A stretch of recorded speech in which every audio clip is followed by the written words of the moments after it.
네, 수익형 부동산 전문가 김명희입니다. 여러분들 함께 지금 실전 상가 투자 오늘 3주째인데요. 오늘은 2억 원으로 이제 어떤 상가를 사면 좋을지 한번 보도록 하겠습니다. 저희 여러분들 기억하실지 모르겠지만 첫 시간에는 1억 원으로 상가를 투자하는 걸 해봤고 두 번째 시간은 1억 5천이었는데요. 1억 원으로 상가 투자했을 때 예로 들어드린 거는 이제 프라자 상가 건물에 이제 학원이 임대차가 맞춰져 있던 상가였고 그다음에 1억 5천인 경우 상가 투자는 지하철역과 연결된 지하 1층에 좀 지하 1층 같지 않은 그런 이제 동선상에 위치한 상가였는데 그럼 오늘 2억 원으로 이제 상가를 투자하는 거는 대형 건물의 1층 내측 상가입니다. 그러니까 나는 아무리 그래도 이제 지상층 상가도 싫고 지하 상가도 싫다라고 하시는 분들은 그러면 그래도 1층이다라고 생각하시는 분들은 이제 금액으로 적은 금액으로 투자하시는 경우에 건물의 규모가 좀 큰 건물에서 좀 내측에 있는 상가들도 좀 눈여겨 보시면 이제 외부에 있는 상가 못지않은 그렇게 또 알짜배기 상가들이 숨어 있습니다. 그래서 2억 원으로 상가 투자할 때 제일 먼저 한번 살펴보실 거는 대형 건물의 안쪽에 위치한 상가들 한번 보시면 되겠고요. 그리고 뭐 2번, 3번 상주인구, 유동인구, 그다음에 동선 이런 거는 이제 기본으로 보셔야 된다는 것. 그리고 여러분들한테 제가 상가 실전 투자 시작하기 전에 처음부터 이제 말씀드렸던 게 한 가지가 있죠. 바로 상권 분석.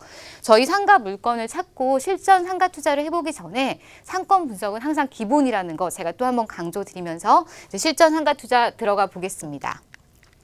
자, 건물이 지금 화면에 보이실 텐데요. 이 건물은 총 3개 동으로 이루어져 있습니다. 이제 옆에 모형도로 이제는 조그맣게 나와 있는 걸 또 보시면 건물이 총 3개 동으로 되어 있고 안에 내측이 비어 있습니다. 그러니까 가령 비가 오거나 눈이 오면 이 바닥에서 다 눈비를 맞을 수 있는 그런 공간이 되는 건데 바깥에서 보면 물론 이 안쪽에 위치한 상가들은 보이지 않지만 건물의 규모가 워낙 크고 이제는 유동 인구가 이제 지나다닐 수밖에 없는 지하철과 연결된 건물이다 보니까 이 내측에 있는 상가들도 사람들이 많이 걸어 다니게 되고 그리고 이용들을 많이 하기 때문에 이런 건물들의 안쪽 상가는 어느 건물의 1층에 바깥쪽에서 보여지는 상가보다도 또 진짜 괜찮은 경우가 많기 때문에 주로 이제 찾아보실 때 이렇게 대형 건물 중에서 저희가 보통 이제 썬큰이라고 불러서 자연 채광이 그대로 들어오는 곳을 이제 말하기도 하지만 보통 이렇게 건물 자체가 여러 동으로 이루어졌고 안쪽에 약간 이런 느낌으로 이제는 뻥 뚫려서 외부와 같은 그런 느낌으로 보여지는 상가 건물들도 꽤 많기 때문에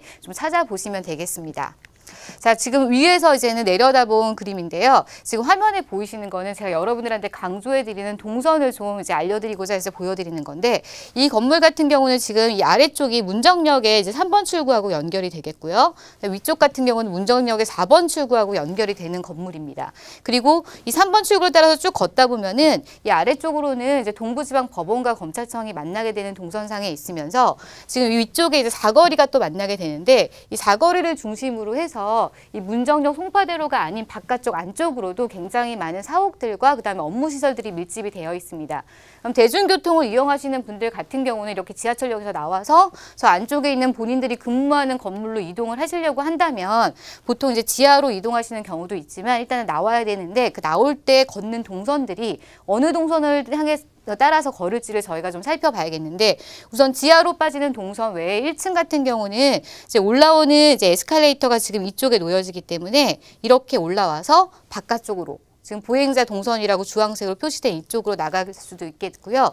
그리고 안쪽으로 지금 이 동선을 따라서 위쪽에 있는 건물 또 이 동선을 따라서 이렇게 해서 또 안쪽으로 움직이는 경우도 많기 때문에 이 동선을 살펴봤을 때 이 동선상에서의 이 안쪽에 있는 상가 같은 경우는 사실 바깥쪽에서 차량으로 움직인다거나 이 바깥쪽 동선만을 이용해서 이동하시는 분들한테는 보여지지 않지만 이렇게 안쪽 동선을 이용해서 걸어 다니시는 분들한테는 노출이 또 굉장히 잘 되는 상가라는 점 기억하시면 되겠고요. 자, 그리고 이 건물 같은 경우 아까 제가 대형 건물의 내측 상가를 좀 찾아보시면 도움이 되신다고 말씀을 드렸는데 지금 건물 해당 건물 3번 출구, 4번 출구를 끼고 있으면서 상주 인구가 약 5천 명이 넘고 이용 인구가 1만 6천 명이 넘는 건물입니다. 근데 기본적으로 건물 자체의 상주 인구도 많을 뿐만 아니라 아까 말씀드린 대로 3번 출구 따라서 이동하시는 분들, 4번 출구 따라서 이 안쪽으로 이동하시는 그 유동 인구도 많기 때문에 건물 자체를 거쳐가는 사람들이 그만큼 많아질 수 있고 그 동선상에 놓여지는 상가는 이제 왜 바깥쪽에서 보여지지 않다 하더라도 적은 금액으로 상가를 투자할 수 있다는 점 기억을 하시면 되겠고요. 자, 지금 또 한 도면으로 또 한번 보겠습니다. 이 건물은 아까 지금 앞에서 보여드렸던 사진 중에 하나인데요. 아니, 실제 사진인데요. 지금 건물이 총 3동이기 때문에 이쪽에 한 동, 그다음에 또 이렇게 왼쪽에 한 동에 있는 거고 안쪽 내부의 사진입니다. 이건 초창기 사진이라서 지금은 현재는 지금 사진보다 훨씬 더 임대차가 꽉 들어차서 이제 안정된 모습을 보여주고 있는데 도면상에서 여러분들이 살펴보실 때 특히나 또 이제 안쪽의 내측 상가들 같은 경우는 가격 비교를 좀 많이 해보셔야 됩니다. 지금 현재 도면상에서는 가격이 나타나 있지 않지만 이제 상가를 사실 때 매매하실 때 분양하실 때 등 가격 비교를 해보시면 되는데 제가 실전 상가 투자라고 해서 이제는 고객한테 소개해드렸다고 구입을 하신 거는 벌써 거의 한 3년 전인데요.